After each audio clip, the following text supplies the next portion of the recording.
Hello everyone, हम BEd second year का paper 12 कर रहे हैं। गाइडेंस एंड काउंसलिंग यूनिट 2 हमने स्टार्ट कर रखी है और प्रीवियस लेक्चर तक हमने देखा कि प्रिंसिपल्स क्या होते हैं काउंसलिंग के, और उससे पहले हमने उसके कैरेक्टरिस्टिक्स और उसके लेवल्स के बारे में जो है वो डिस्कस किया। आज के इस लेक्चर में जो हम टॉपिक कर रहे हैं वो है हमारे पास टाइप ऑफ काउंसलिंग या you can say approaches of counselling, कि काउंसलिंग को जो है वो कितने प्रकार की काउंसलिंग होती है, किस तरह से उसे जो है वो किया जाता है, उसके स्टेप्स क्या होते हैं या उसके मेजर मेरिट्स या डीमेरिट्स जो है वो क्या होती हैं, वो आज हम जो है वो डिस्कस करेंगे। तो टाइप और अगर हम अप्रोचेस की बात करते हैं तो काउंसलिंग को मेजरली जो है वो 3 अप्रोचेस और 3 टाइप्स के अंदर डिवाइड किया जाता है।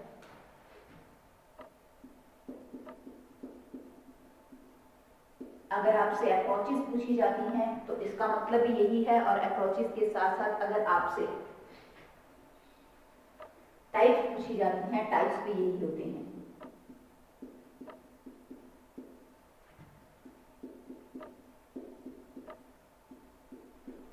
Types of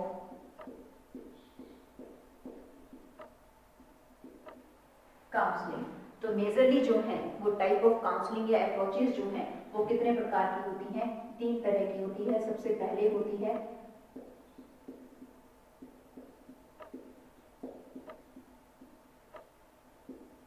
directive counselling, second आती है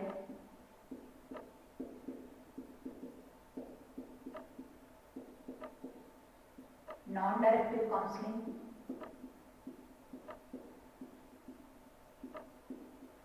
और थर्ड आती है इलेक्टिव काउंसलिंग।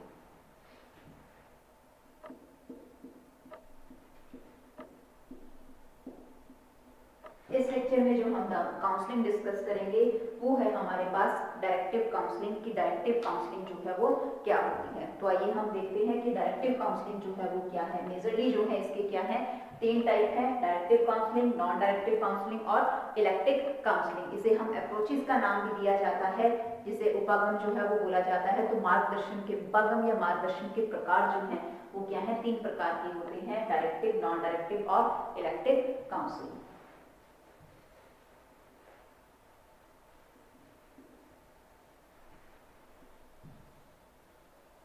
तो आज जिसकी हम बात कर रहे हैं वो है हमारे पास डायरेक्टिव काउंसलिंग।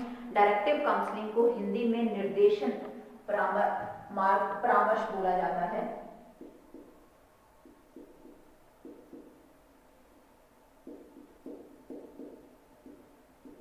हिंदी में इसे जो है वो निर्देशन परामर्श भी जो है वो कहा जाता है। निर्देशन परामर्श, सबसे पहले इसके हम फाउंडर देख लेते हैं कि इसके फाउंडर जो है वो कौन थे, कि इसे जो है वो सबसे पहले इसके बारे में किसने बताया या इसको जो है वो सबसे पहले किसने इंट्रोड्यूस किया। तो इसको जो है वो सबसे पहले इंट्रोड्यूस किया गया था E.G. विलियमसन के अकॉर्डिंग।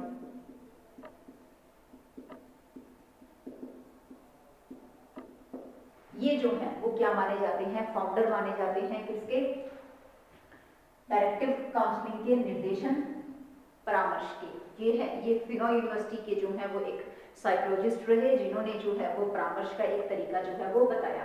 इसके साथ साथ इन्होंने जो है वो मेजर चीज जो इसके अंदर बताई, या मेजर जो है हम पॉइंट्स की अगर बात करें तो जो डायरेक्टिव काउंसलिंग है इसके जो है वो प्रिस्क्रिप्टिव काउंसलिंग का नाम भी जो है वो दिया जाता है। अगर हम अदर नेम कहते हैं इसको, कि अदर नेम किसी दूसरे नाम से किस तरह से जाना जाता है, तो इसका नाम है प्रिस्क्रिप्टिव काउंसलिंग। इसे प्रिस्क्रिप्टिव काउंसलिंग भी जो है वो कहा जाता है। प्रिस्क्रिप्टिव काउंसलिंग के साथ साथ इसे जो है हम कहें मेजर पॉइंट की अगर हम इसमें बात करें, फाउंडर की बात करें, तो इसे जो है वो काउंसलर सेंटर्ड अप्रोच भी कहा जाता है।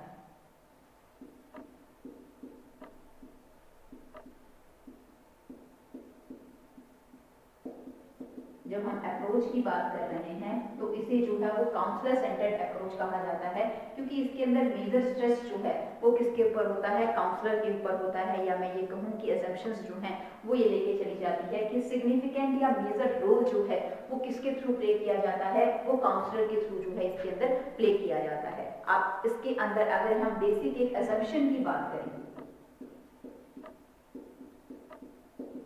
इसमें क्या चीज जो है वो एजेप्ट करके चली जाती है, तो एजेप्ट करके यही चला जाता है कि client can not solve their problem due to lack of information.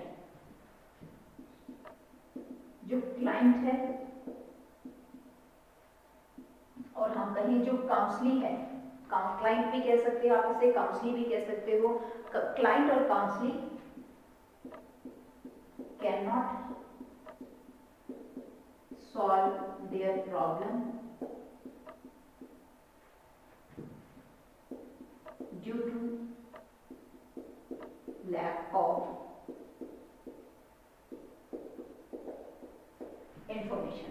इसके साथ साथ अगर हम इसके मेजर पॉइंट की बात करते हैं तो इसमें आपको क्या देखने को मिलेगा कि इस अप्रोच के अंदर जो है counsellor can not solve problem due to lack of information. ठीक है, ये मेजर जो है वो अजम्पशंस रहती है जब उसकी किसी की पर्सन की डायरेक्टिव काउंसलिंग जो है वो करी जाती है। इसके साथ साथ हम क्या देखते हैं, ये जो काउंसलिंग है ये आप क्या देखोगे, दैट इज इंटेलेक्चुअल बेस्ड। इस काउंसलिंग को जो है वो क्या बोला जाता है,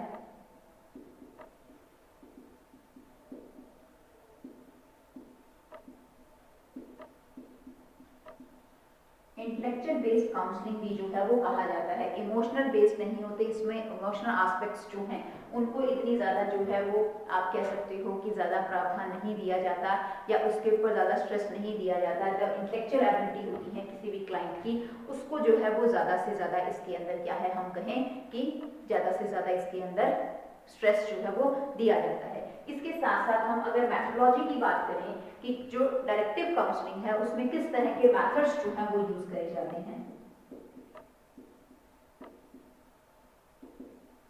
तो मेजरली जो है वो डायरेक्टिव काउंसलिंग के अंदर जो मेथोडोलॉजी है वो इंटरव्यू यानी कि साक्षात्कार और क्वेश्चनियर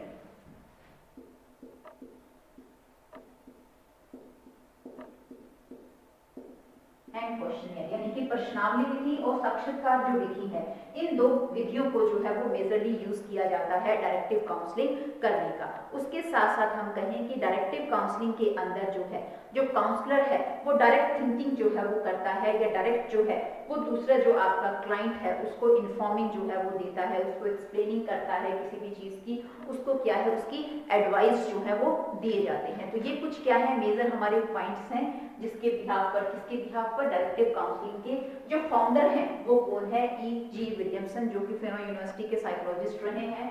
अदर नेम, दूसरे नाम जो है वो काउंसलिंग, डायरेक्टिव काउंसलिंग को क्या दिया जाता है, इसे प्रिस्क्रिप्टिव काउंसलिंग भी बोला जाता है।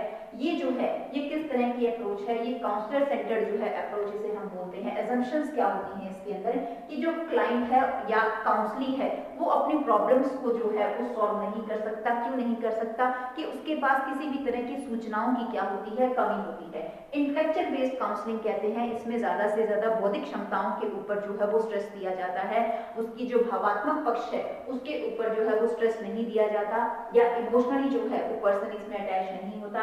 मेथोडोलॉजी की किस मेथड के द्वारा इसके अंदर जो है वो काउंसलिंग करी जाती है, तो इसमें मेनली जो है वो इंटरव्यू मेथड और क्वेश्चनियर जो है वो मेथड यूज किया जाता है किसी भी पर्सन की काउंसलिंग करने के लिए। अब हम देखते हैं कि what are the different steps in directive counselling, की डायरेक्टिव काउंसलिंग में कौन कौन से स्टेप होते हैं जिसके बिहाफ पर काउंसलिंग जो है वो करी जाती है।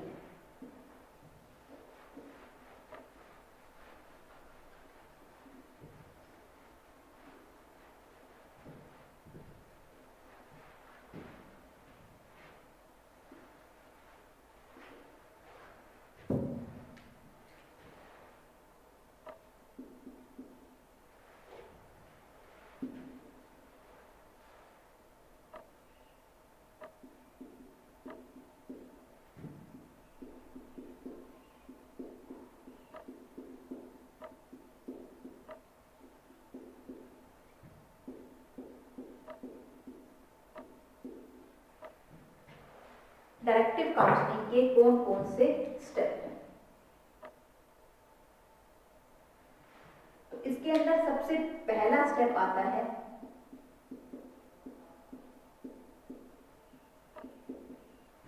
एनालिसिस।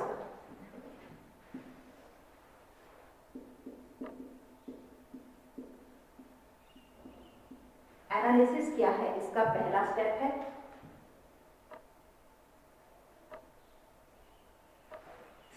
आता है इसके अंदर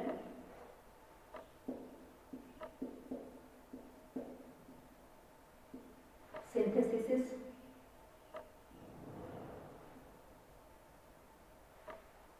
सिंथेसिस क्या है इसका दूसरा स्टेप। थर्ड आता है इसके अंदर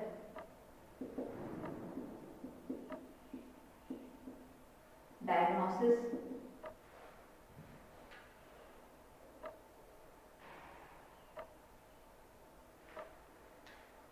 फोर्थ आता है इसके अंदर प्रोग्नोसिस।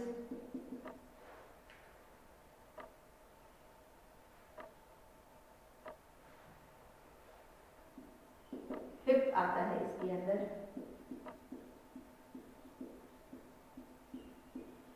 काउंसलिंग।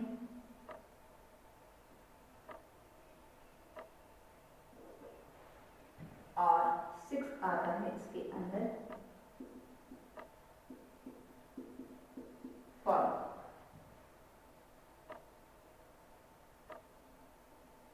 ये क्या है, ये 6 स्टेप हैं किस चीज के, डायरेक्टिव काउंसलिंग के।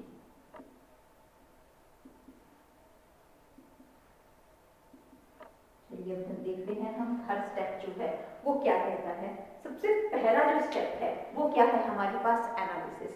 एनालिसिस के अंदर जो है वो मेजरली क्या किया जाता है, इसके अंदर जो है जो हमारा क्लाइंट है या जिस पर्टिकुलर पर्सन की प्रॉब्लम है उसके रिगार्डिंग डाटा जो है वो क्या किया जाता है, कलेक्ट किया जाता है। तो एनालिसिस में हम क्या देखते हैं, collection of data. Major work जो है वो क्या होता है, कलेक्शन ऑफ डाटा होता है। हर तरह की इंफॉर्मेशंस जो है वो क्या करी जाती हैं, इसके अंदर कलेक्ट करी जाती हैं। जो इंफॉर्मेशंस हम कहें कलेक्ट करी जाती हैं वो किससे कलेक्ट करी जा सकती हैं, वो फैमिली से करी जा सकती हैं,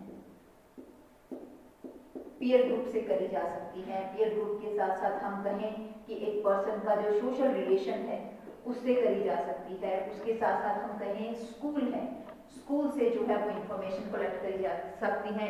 स्कूल के साथ साथ हम इसके अंदर जो हम कहें कि सोशल रिलेशन आ गया, पीयर ग्रुप, फैमिली, हर कोई पर्सन से जो है उसके रिलेशन के बिहाफ पर उसकी जो है वो कलेक्शन ऑफ डाटा इंफॉर्मेशन जो है वो कलेक्ट करी जाती है। उसके साथ साथ इसके अंदर हम ये देखें, जब कलेक्शंस को अगर हमें डाटा को कलेक्ट करना है, उस डाटा को कलेक्ट करने के लिए जो है एक जो काउंसलर है वो किस चीज की हेल्प लेता है, वो स्ट्रक्चर्ड इंटरव्यू जो है वो उस पर्टिकुलर पर्सन का ले सकता है। स्ट्रक्चर्ड इंटरव्यू क्या होता है, जो पहले से ही क्या है डेवलप होता है। उसके अंदर चाहे हम कहें क्वेश्चंस हैं या कोई भी चीज है वो पहले से ही क्या होती है, अच्छे तरीके से डेवलप जो है वो करी होती है। प्री डिसाइडेड जो है वो होता है कि क्या चीज उस पर्टिकुलर पर्सन से पूछी जाएगी, किस विषय में जो है उससे पूछी जाएगी। स्ट्रक्चर्ड इंटरव्यू के बिहाफ पर डाटा कलेक्ट किया जा सकता है।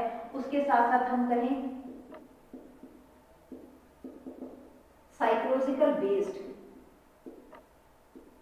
केस हिस्ट्री, एक पर्टिकुलर पर्सन की अच्छे तरीके से जो है केस हिस्ट्री करके उसकी इंफॉर्मेशन जो है वो क्या है कलेक्ट करी जा सकती है। सबसे पहले जो है एक पर्टिकुलर पर्सन जिस क्लाइंट की काउंसलिंग करनी है, डायरेक्टिव काउंसलिंग करनी है, उसकी हर तरह की इंफॉर्मेशन को क्या किया जाता है, कलेक्ट किया जाता है, जो कि किसमें आता है, एनालिसिस के अंदर आता है।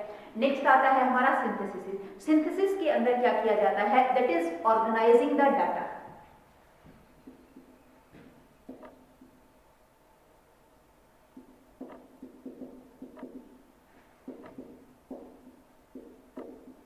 जो डाटा है, जो इंफॉर्मेशन हमने कलेक्ट कर ली एनालिसिस के बिहाफ पर, उस हर तरह के डाटा को क्या है ऑर्गेनाइज किया जाता है।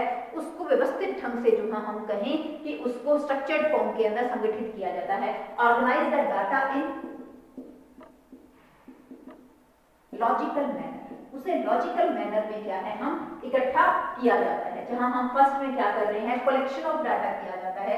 जो डाटा हम कलेक्ट कर रहे हैं वो फैमिली से लिया जा सकता है, पीयर ग्रुप से लिया जा सकता है, सोशल रिलेशन या स्कूल से लिया जा सकता है। डाटा कलेक्ट करने के लिए उस पर्सन का इंटरव्यू जो है वो लिया जा सकता है, जो पहले से ही क्या होता है, स्ट्रक्चर्ड होता है। उसकी केस हिस्ट्री जो है वो करी जा सकती है साइकोलॉजिकल पॉइंट ऑफ व्यू को ध्यान में रखते हुए।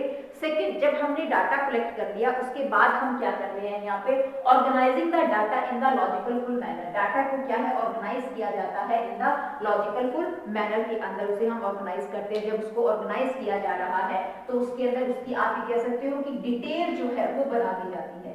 किस चीज की डिटेल हम बनाते हैं, उसकी क्वालिफिकेशन की डिटेल जो है वो एस्टैब्लिश करी जाती है। क्वालिफिकेशन की डिटेल के साथ साथ उसके पोटेंशियल्स जो हैं, उसकी एबिलिटीज हैं, उन सभी चीजों की डिटेल जो है वो बनाई जाती है। पोटेंशियल के साथ साथ हम कहें कि उसका इंटरेस्ट है, इन सब चीजों को जो है वो देखा जाता है कि क्या उसका पोटेंशियल है, क्या उसका इंटरेस्ट है, उसके साथ साथ उसका कल्चरल बैकग्राउंड क्या है।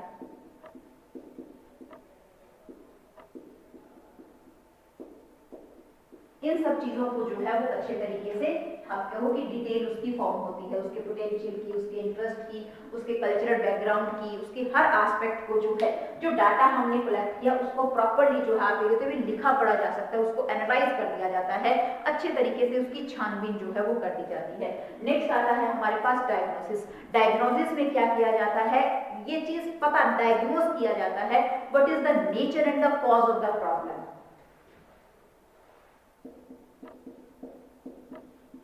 Nature and cause of problem, कि जो पर्सन को, पर्टिकुलर पर्सन को जो प्रॉब्लम आई है वो कैसी है, वो एजुकेशन पॉइंट ऑफ व्यू से है, वो इमोशनल पॉइंट ऑफ व्यू से है, वो साइकोलॉजिकल पॉइंट ऑफ व्यू से है, कैसी उसकी प्रकृति है, ये चीज जो है वो डायग्नोज करी जाती है। उसके साथ साथ कॉज क्या है, कारण क्या है प्रॉब्लम के आने का, समस्या के पैदा होने का। तो इसको जब हम कहें डायग्नोसिस करने के लिए क्या किया जाता है, आइडेंटिफिकेशन ऑफ द प्रॉब्लम। सबसे पहले क्या किया जाएगा इसके अंदर,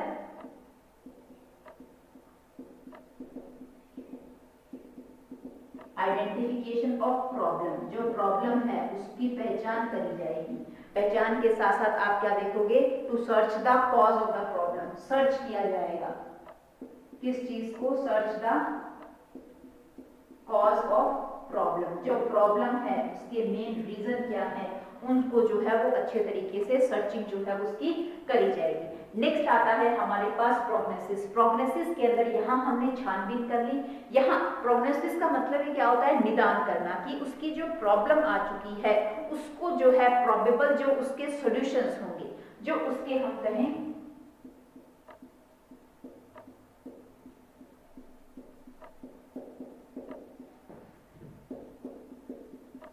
जो प्रोबेबल सॉल्यूशंस होंगे वो क्या होंगे, उनको जो है वो देखा जाएगा। या हम ये कहें कि prediction about the future development, कि उसके साथ आगे किस तरह से काम करना है, उस चीज की प्रिडिक्शंस जो है वो करी जाएंगी।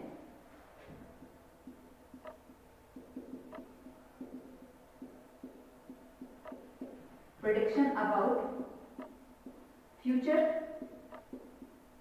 वर्क विद प्रॉब्लम, जो समस्या आई है उस समस्या के रिगार्डिंग जो है प्रिडिक्ट किया जाएगा कि उसे फ्यूचर में किस तरह से वर्क जो है वो करा जाए ताकि उसकी प्रॉब्लम जो है वो सॉल्व करी जाए। नेक्स्ट क्या आता है, काउंसलिंग। यहाँ मेजर जो है एफर्ट करे जाएंगे किस चीज की, efforts and adjustment to solve problem. Problem के सॉल्यूशंस जो है वो देखे जाएंगे, उस प्रॉब्लम को सॉल्व करने के लिए एफर्ट्स, उसके साथ अलग अलग तरीके जो है वो लगाए जाएंगे। जब उसके साथ साथ हम कहें तरीके लगाए जाएंगे तो आप ये कह सकते हो कि उसे लीड किया जाएगा, काउंसलर के द्वारा जो है उसको लीड किया जाएगा। लीड करने के साथ साथ उसे कन्विंस जो है, कन्विंसिंग आप ये कह सकते हो स्किल्स जो हैं उसके साथ यूज करी जाएंगी ताकि उसकी प्रॉब्लम्स क्या हो सके, अच्छे तरीके से सॉल्व जो है वो हो सके। एफर्ट्स जो है उसके साथ लगाए जाएंगे कि किस तरह से उसकी प्रॉब्लम्स जो है वो सॉल्व होंगी। हर तरीके से जो है उसकी प्रॉब्लम को सॉल्व करने के लिए अलग अलग वे जो है वो एक काउंसलर के थ्रू तरीके जो है वो लगाए जाएंगे। नेक्स्ट आता है फॉलो अप। फॉलो अप का मतलब ही क्या होता है, evaluate the effect of counselling.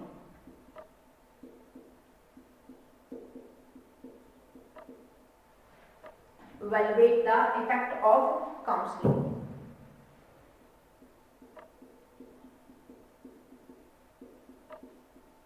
जो काउंसलिंग करी काउंसलर ने, डायरेक्टिव काउंसलिंग, उसकी प्रॉब्लम को सॉल्व करने के लिए उस काउंसलिंग को जो है वो इवेल्युएट किया जाएगा। रिजल्ट का जो आउटपुट है, रिजल्ट आउटपुट जो है वो देखी जाएगी कि कितना इफेक्टिवली जो है रिजल्ट जो है वो हमारे पास रहा, कि जो हमने अच्छे तरीके से प्रॉब्लम को हम एनालाइज कर पाए नहीं कर पाए, अच्छे तरीके से हमने प्रॉब्लम को सिंथेसाइज किया नहीं किया, उसकी प्रॉब्लम की जो नेचर है डायग्नोज कर पाए नहीं कर पाए, निदान किया नहीं किया, काउंसलिंग जो है वो कितनी अच्छी रही नहीं रही, बेस्ट रिजल्ट उसका आया नहीं आया, वो सारा का सारा किसमें किया जाता है, फॉलो अप के अंदर जो है वो किया जाता है। तो ये क्या है, these are the major 6 steps of directive counselling. ये क्या है, डायरेक्टिव काउंसलिंग के 6 पद हैं जिसके बिहाफ पर किसी भी पर्टिकुलर पर्सन को क्या है, काउंसलिंग करी जाती है। अब हम देखते हैं कि मेजर कैरेक्टरिस्टिक्स क्या है, कैरेक्टरिस्टिक्स के साथ साथ advantages and the limitations of the directive counselling. देखिए, जब कैरेक्टरिस्टिक्स की बात आती है, विशेषता, वैसे तो हम जो मेजर पॉइंट है कैरेक्टरिस्टिक्स के हम पहले ही कर चुके हैं कि विशेषता क्या है। एक तो सबसे ज्यादा इसकी मेजर ऑब्जेक्टिव या कैरेक्टरिस्टिक्स अगर हमारे सामने आती है तो वो क्या आती है, ये एक काउंसलर बेस्ड अप्रोच है।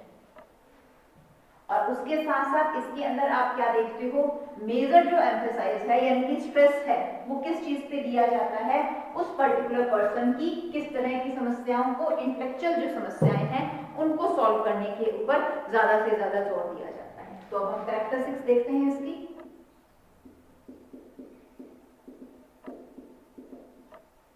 कि मेजर जो है वो कैरेक्टरिस्टिक्स कौन कौन सी हैं। सबसे पहले आता है more emphasise on analysing the counselling.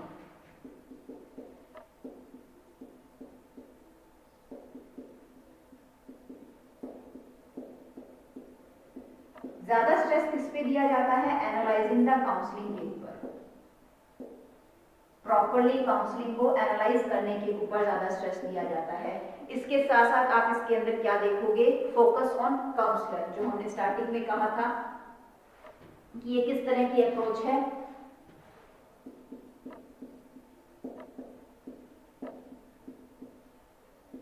Counsellor के ऊपर ज्यादा से ज्यादा फोकस दिया जाता है।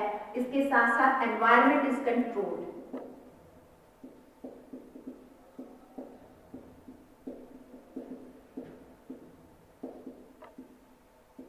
एनवायरनमेंट को ज्यादा से ज्यादा कंट्रोल जो है वो किया जाता है। उसके साथ साथ responsibility to solve the solution of the problem.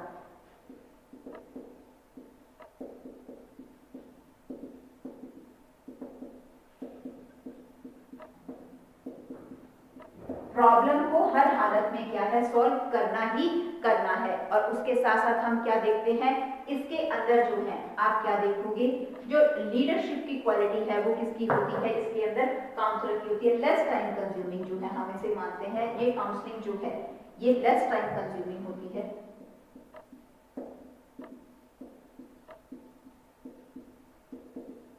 ये क्या है, these are the major characteristics of the counselling, directive counselling. अब हम देखते हैं एडवांटेजेस क्या हैं और लिमिटेशंस क्या हैं।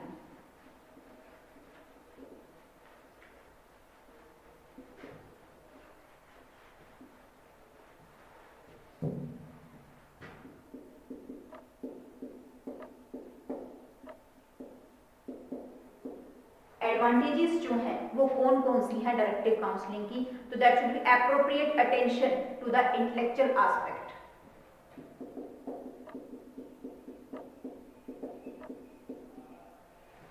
Appropriate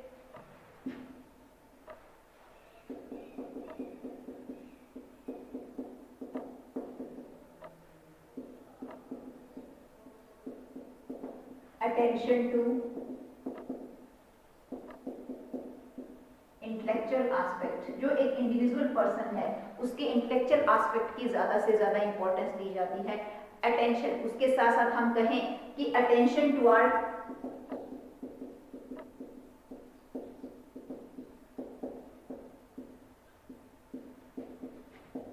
to find solution of problem. जो प्रॉब्लम है उसके सॉल्यूशंस के ऊपर जो है वो ज्यादा से ज्यादा आपको अटेंशन दी जाती है। इंटेलेक्चुअल जो एस्पेक्ट्स हैं उसके ऊपर जो है वो ज्यादा से ज्यादा अटेंशन जो है वो इसके अंदर दी जाती है। उसके साथ आप कहो कि इसके अंदर काउंसलर जो है वो क्या करता है, can make detail of the deep study of the applicant.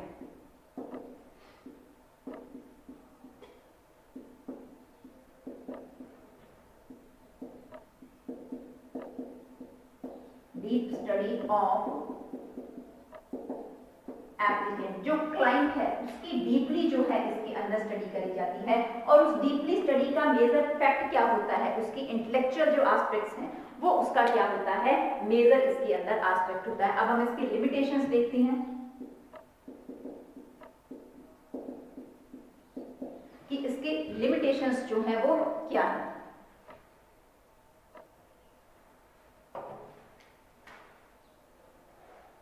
सबसे पहला पॉइंट आता है इसके अंदर लेस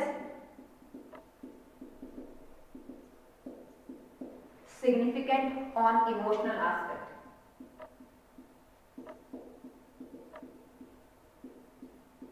जो किसी भी पर्सन के इमोशनल एस्पेक्ट्स हैं उसके ऊपर लेस सिग्निफिकेंट होता है, तो ये इसकी क्या है, लिमिटेशन है। उसके साथ साथ इसमें अगर हम देखते हैं तो हमारे पास क्या आता है इसके अंदर, डिसीजन जो है वो बिहेवियर डायरेक्शंस के बिहाफ पर मेजर जो है वो डिसीजन किसके हाथ में होता है, काउंसलिंग जो है उसके अंदर काउंसलर के हाथ में होता है।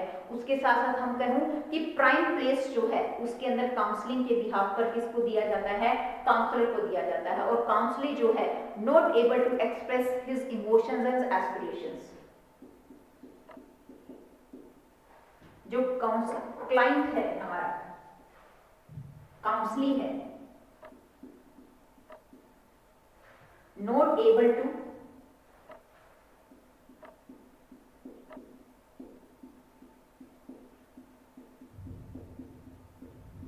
express his emotional aspect and aspirations। वो अपने इमोशनल एस्पेक्ट्स को जो है वो अच्छे तरीके से इसमें जो है वो डेवलप नहीं कर पाता या एक्सप्रेस जो है वो नहीं कर पाता। इसके साथ साथ हम क्या देखते हैं, lack of advocate information with the counselling. Counselling के पास क्या होती है इसके अंदर,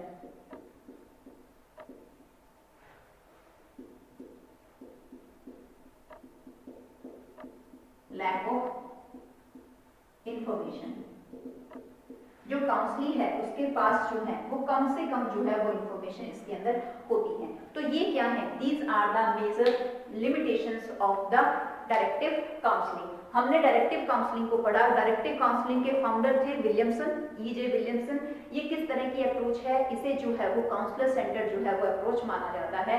उसके बाद हमने इसके स्टेप्स देखे, 6 स्टेप थे, analysis, synthesis, diagnosis, prognosis, counselling and follow up. उसके बाद हमने मेजर कैरेक्टरिस्टिक्स देखी, इसके एडवांटेजेस देखी और इसकी लिमिटेशंस देखी। मेथोडोलॉजी की जब हम बात करते हैं डायरेक्टिव काउंसलिंग के अंदर, तो मेथोडोलॉजी किस तरह की मेथोडोलॉजी इसके अंदर यूज होती है, इसके अंदर स्ट्रक्चर इंटरव्यू यूज होता है और उसके साथ साथ इसके अंदर क्वेश्चनियर मेथड को जो है वो यूज किया जाता है डायरेक्टिव काउंसलिंग करने के लिए। काउंसलर सेंटर्ड अप्रोच है। काउंसलर सेंटर के साथ साथ इसमें मेजर वर्क जो है वो किसके थ्रू किया जाता है, काउंसलर के द्वारा किया जाता है। Less aspect to the emotional aspect, emotions को लेस एस्पेक्ट दी जाती है और जो हमारी इंटेलेक्चुअल है उसको ज्यादा दिया जाता है। तो नेक्स्ट जो अप्रोच है वो हम नेक्स्ट लेक्चर के अंदर डिस्कस करेंगे।